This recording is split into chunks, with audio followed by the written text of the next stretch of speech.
Buongiorno ragazzi et bienvenue pour un nouvel épisode de la Rome Insolite.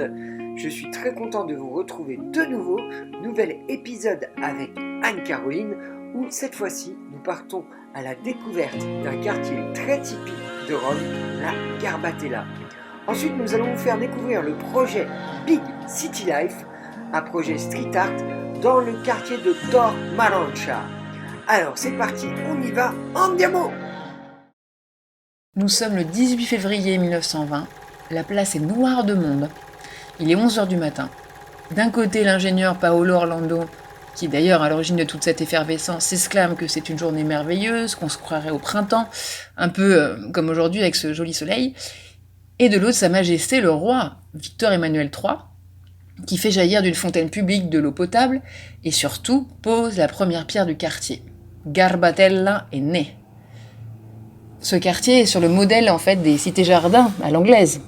Il fallait qu'il y ait des habitations de qualité, comme on verra tout à l'heure en détail, pour des ouvriers qui travaillaient au pôle industriel tout proche. Alors là, Fabien, nous nous trouvons au cœur d'un lotto, un lotissement, donc plein de petites villas pour ces ouvriers qui ont été donc érigées pour des habitations de qualité, notamment une cour centrale, intime, paisible, verdoyante, spacieuse, un lieu commun où les gens se retrouvent, toutes les générations d'ailleurs, notamment pour étendre le linge comme ici effectivement. Et c'est pas pour rien qu'on appelle la Garbatella le jardin de Rome. Et je peux vous dire que les habitants ici, ils n'ont pas du tout envie de partir. Au contraire, ils disent on est, on vit, on meurt à Garbatella. Donc il y a vraiment cette atmosphère de petit village, on a l'impression que le temps a suspendu son vol.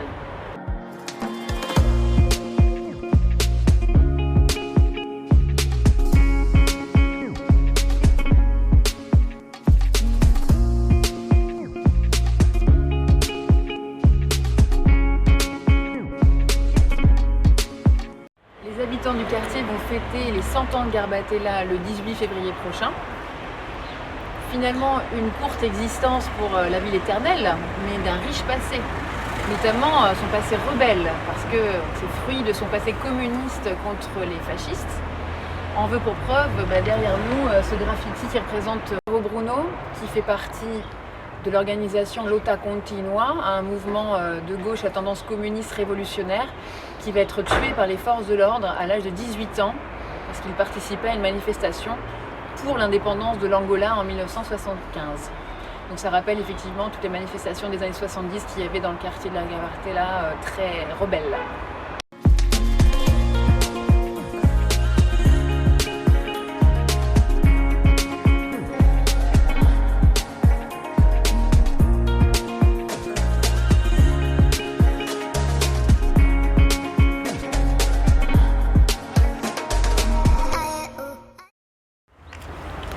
Vous entendez ce calme, c'est extraordinaire. Là, on se croirait vraiment dans un village.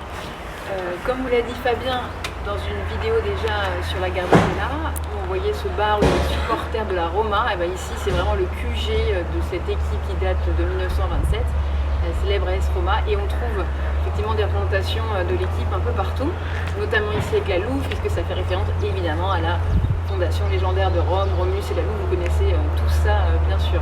Mais pour vous dire qu'en 2001, quand l'AS Roma a gagné, une des nombreuses victoires, eh bien ils sont allés jusqu'à peindre les murs des maisons, les rues en jaune et rouge, et même les palais historiques, bref, on faisait pas attention, on peignait partout. Et pour montrer aussi cet état d'esprit, même les grands-mères ici participent, cuisinent pour justement les supporters, ils sont tous là en famille, et se retrouvent sur les toits des immeubles pour regarder le match ensemble.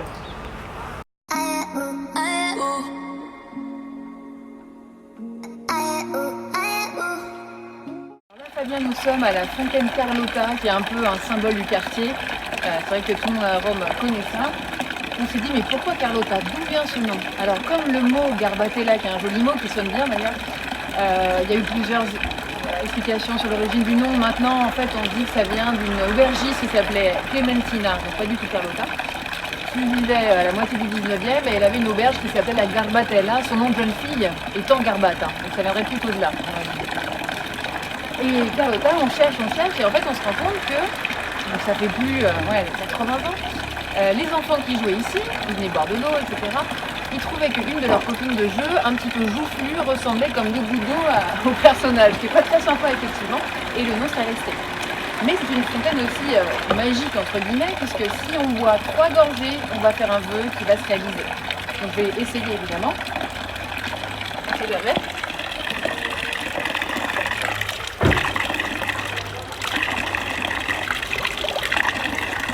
En tout cas, elle est bonne et fraîche. C'est vrai que c'est agréable. Alors, elle est pas super restaurée, ça c'est le souci. Et d'ailleurs, les gens du quartier se battent pour que ça le soit. Ça fait un petit peu 10 ans qu'elle n'a pas été restaurée. Et comme la mairesse de Rome n'est pas très aimée, Virginia Raggi, il y avait ce qu'on appelle une pasquinade. Ça, c'est sur les statues parlantes qu'on a aussi dans le centre de Rome depuis le 16e, où les gens venaient écrire leur mécontentement. Et là, c'est une qui date de 2017 en fait, qui est récente, où il disait, alors en dialecte romain, parce qu'ici on parle le dialecte évidemment, donc il ne faut pas se moquer s'il y a des Italiens qui regardent.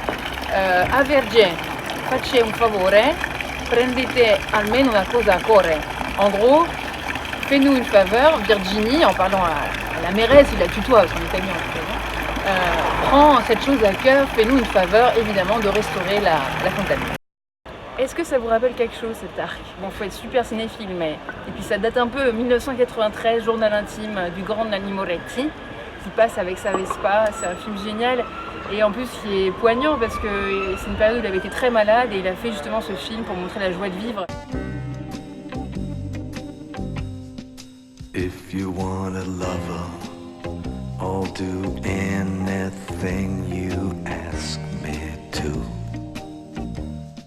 Ça, mais il y a aussi tous ces acteurs qui sont nés ici, comme Alberto Sordi par exemple.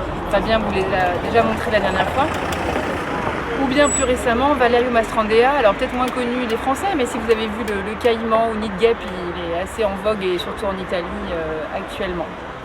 Donc faites-vous tous les films romains, vacances romaines, etc. quand vous rentrez après votre visite à Rome.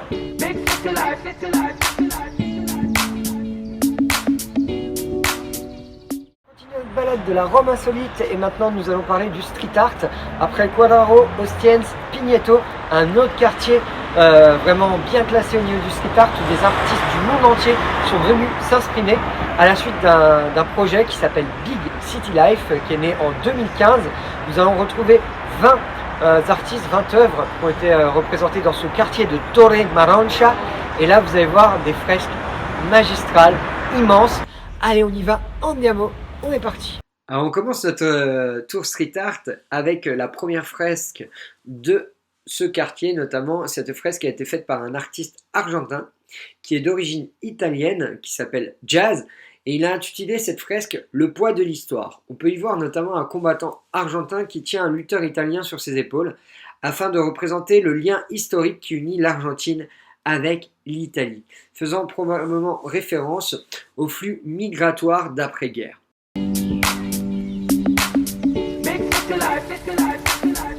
On continue avec une fresque que j'adore, que j'ai découverte l'année dernière lors d'un shooting ici dans ce quartier de Torre Maroncia. Cet artiste, c'est Jericho, un artiste philippin qui a 20 ans, qui habite à Rome et qui a voulu rendre hommage à la fresque de Michel-Ange que vous retrouvez dans la chapelle Sistine. Sauf que là, vous avez la représentation de l'homme et la nature, mais surtout la distance qu'il y a entre l'homme et la nature.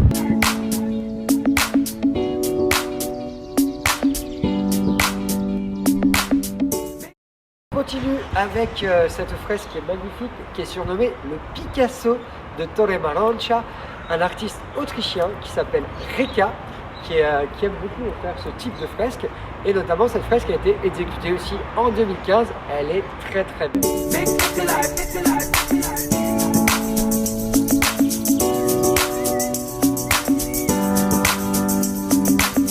On continue notre balade au cœur de ce quartier de Torre Maroncia qui est vraiment très très typique et qui est vraiment magnifique. Notamment ça change par rapport à toutes les autres vidéos que je vous ai faites sur le street art, notamment Ostiense qui est mon quartier, Pigneto ou le Quadraro, parce que là on a vraiment des fresques gigantesques. Bon, il faut savoir que dans le quartier d'Ostiense on a des fresques aussi qui sont assez immenses, notamment on pense à la fresque de Iena Cruz qui a été faite il y a 2 ans. Mais ici c'est assez impressionnant, on en parlait avec Anne-Caroline il y a 2 minutes, plus de 20 artistes qui ont fait 20 représentations dans ce quartier, plus de 700 litres de peinture utilisée et plus de 1000 bombes de peinture utilisées ici. C'est quand même assez hallucinant le nombre de litres de peinture et de bombes utilisées D'aérosols, ouais. sur 70 jours.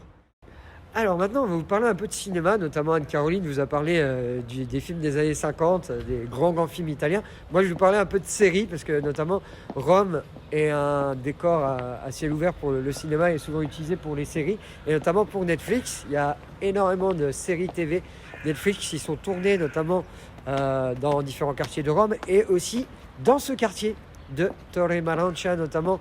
Je vais vous parler de Scam Italia qui est actuellement sur Netflix.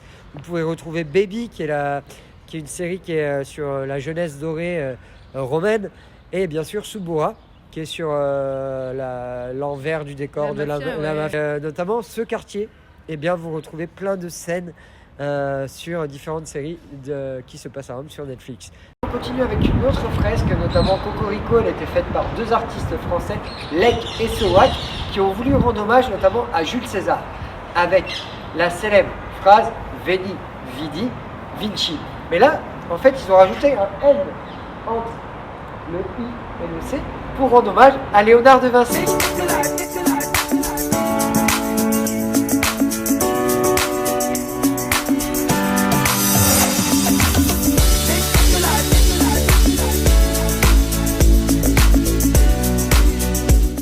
On continue notre tour street art avec une très belle fresque réalisée par l'artiste Mr. Clevra, qu'on retrouve notamment dans le quartier d'Ostiense et dans d'autres quartiers street art de la ville de Rome.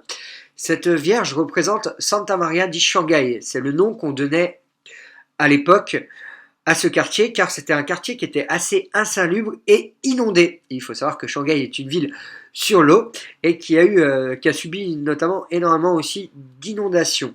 Cette fresque est vraiment magnifique, vraiment très très bien réalisée, et notamment on la retrouve dans de nombreux films et de nombreux clips qui ont été réalisés dans ce quartier. Voilà les amis, c'est la fin de notre épisode numéro 2 de la Rome insolite. Encore merci Anne-Caroline pour cette découverte de la Garbatella.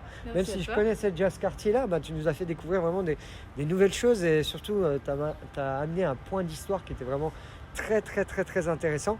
Là on a découvert un autre quartier aussi encore sur le street art qui est super cool, et n'oubliez pas d'aller voir nos anciennes vidéos, notamment avec le lien que je vais mettre ici ou là, je sais jamais, avec YouTube, et notamment n'oubliez pas de vous abonner et de suivre Anne-Caroline sur son site, et notamment si Rome était compté, tout à fait. Et si vous voulez organiser diverses visites de Rome avec les enfants, avec les adultes, en petits groupes, en grands groupes, n'hésitez pas à la contacter directement sur internet. On vous dit à bientôt, on vous dit à très vite pour d'autres épisodes, et à presto, ciao. Ciao. Tu n'es pas encore abonné à ma chaîne YouTube? Tu veux découvrir la cité éternelle autrement? Abonne-toi vite. Va vite sur le petit logo en bas de ma vidéo, sur le logo Roma Secondo Me, et je te dis à bientôt pour de nouvelles aventures. Ciao et à presto.